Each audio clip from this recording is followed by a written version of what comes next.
Somber, slightly tense music begins, then fades to a low hum. Have you ever felt a chill run down your spine for no reason? A sudden feeling that you're not alone, even in an empty room? Tonight, we're checking into a place where that feeling never leaves. A place whispered about in hushed tones, a place with a number that locals avoid.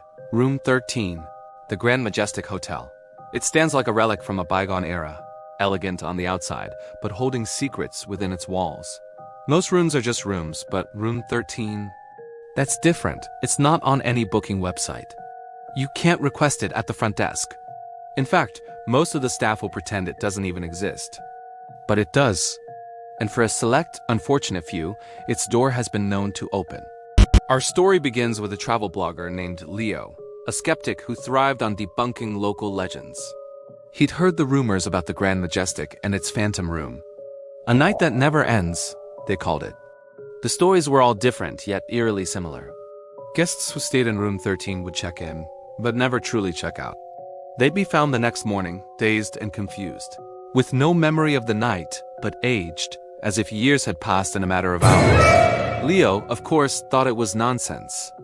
A clever marketing ploy, perhaps. So he managed to convince a reluctant night porter to give him the key. A heavy, ornate brass key stamped with the number 13. The hallway to the room was colder than the rest of the hotel.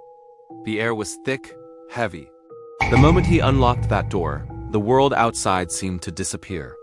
Inside, room 13 was ordinary, a bit dated maybe. A 4-poster bed, a mahogany wardrobe, a velvet armchair. Nothing seemed out of place. Leo set up his cameras, ready to record a whole lot of nothing and expose the myth. He sat in the armchair, notebook in hand, and waited. Midnight struck. The old grandfather clock in the corner chimed, its sound deep and resonant, and that's when it began. The room didn't change, not in a way you could see, but it felt alive. The shadows seemed to deepen, to stretch. A faint, sweet smell, like wilting flowers, filled the air. Leo felt an overwhelming sense of fatigue, a weight pressing down on him. He fought to keep his eyes open, but it was a losing battle. His pen slipped from his fingers. His head slumped back. He was asleep. But was it sleep? He dreamt. He dreamt of the room, but in different times. He saw a flapper from the 20s, dancing alone until she collapsed in tears. He saw a soldier from the 40s, staring at a letter, his face pale with dread.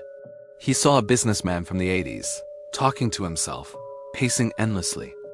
Decades flew by in what felt like seconds. Each person trapped, reliving their deepest regret, their most profound sorrow, over and over. Leo was no longer an observer. He was there, feeling their pain, their despair. He felt the weight of their lost time, their endless nights. He tried to scream, but no sound came out. He was a prisoner in a museum of sorrow, and the room was feeding on it. He awoke with a jolt. Sunlight streamed through the window. It was morning. Leo gasped for air, his heart pounding. He looked in the mirror above the dresser. Staring back at him was a man he barely recognized. His hair was streaked with gray. Fine lines etched his face. He looked older, tired. He had checked into room 13 as a skeptic. He checked out as a believer, carrying the weight of 100 stolen nights within him. The hotel claims the room is permanently sealed now. But sometimes, late at night, guests still report hearing a faint chiming from the end of the hall, and the soft, sweet smell of flowers long since wilted. They say the room is just waiting for its next guest, for someone else to experience the night that never ends. What do you think? Was it a psychological trick, or is there truly a room that consumes time itself?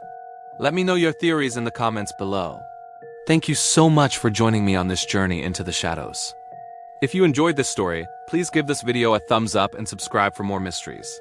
Stay curious, stay safe, and until next time, sleep well.